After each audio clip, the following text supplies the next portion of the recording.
Yo les geeks, dans cette vidéo là on parle de Danmachi et on va savoir est-ce que c'est sous-coté ou est-ce que c'est surcoté. Danmachi, pour ceux qui ne savent pas, c'est d'abord un light novel qui a été adapté en animé il y a de ça un bon moment. On suit Belcranel, un jeune aventurier qui est pas hyper fort au début et qui est pas issu de la meilleure des familles. Et dans cet animé là, les familles, c'est des familias.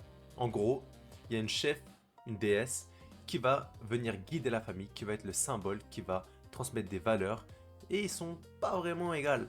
Il y en a qui sont très riches, il y en a qui sont très forts, mais il y en a aussi qui sont très pauvres. Et nous, on suit Estia, notre pauvre petite déesse, qui est avec Belcranel. Ils sont que deux dans la familia.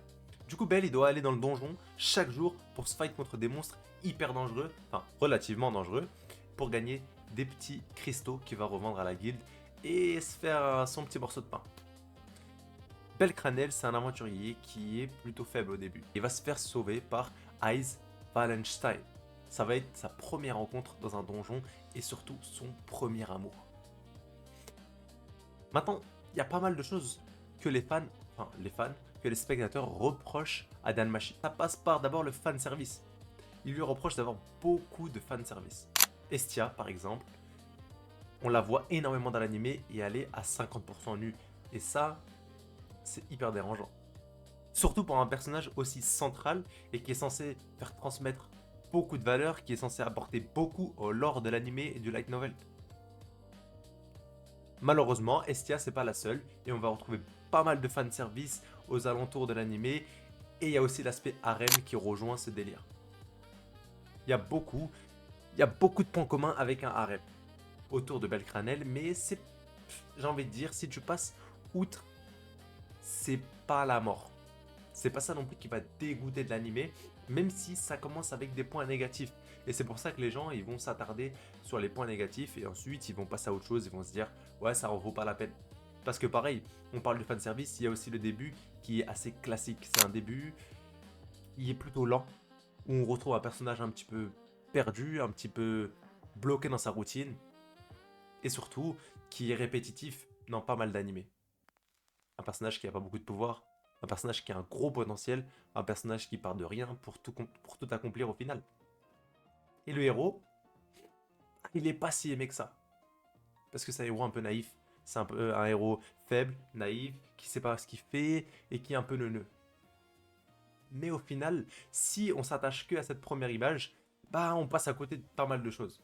On passe à côté d'un très très bon animé et je vais vous citer d'abord les avis de Reddit. A fantastic read. Perfect? No.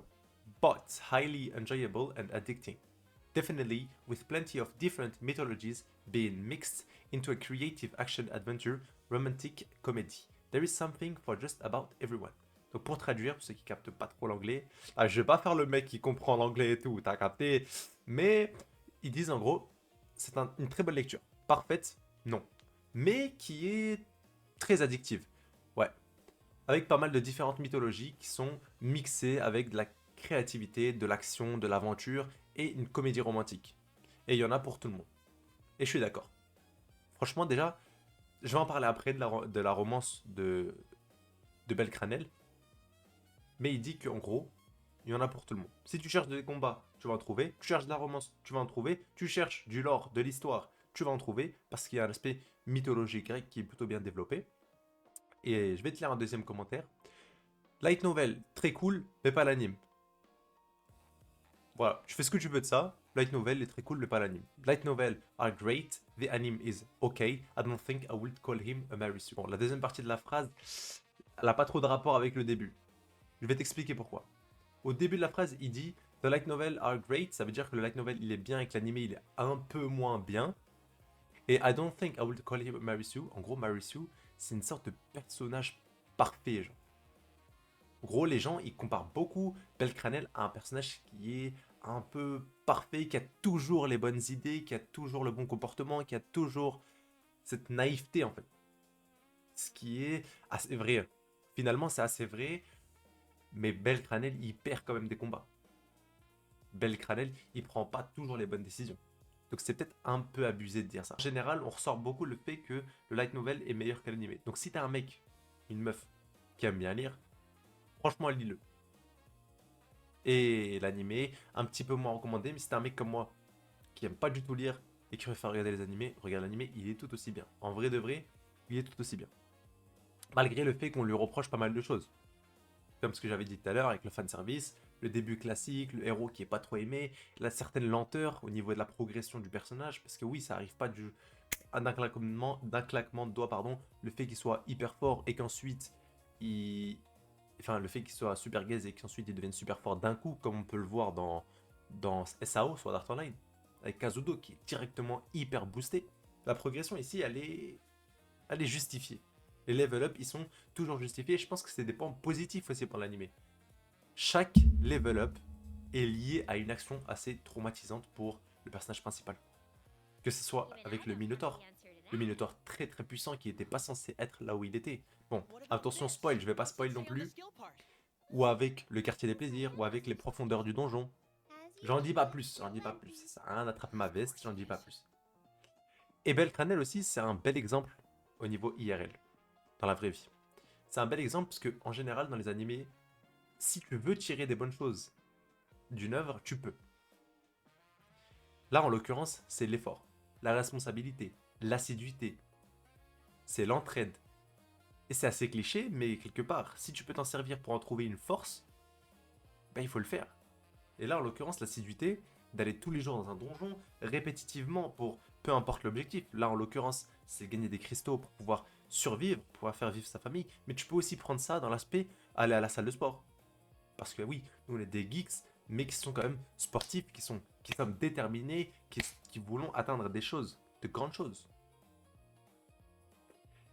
Et le fait d'être justement assidu à la salle de sport, ça, c'est ce qui va te faire avoir ton physique de rêve, c'est ce qui va te faire prendre confiance en toi, c'est ce qui va te faire avoir une meilleure longévité. Oula, c'est pas en couille moi. C'est ce qui va te faire avoir des os plus solides, des articulations plus solides, une meilleure estime de toi, et toutes les autres choses bénéfiques. C'est l'assiduité.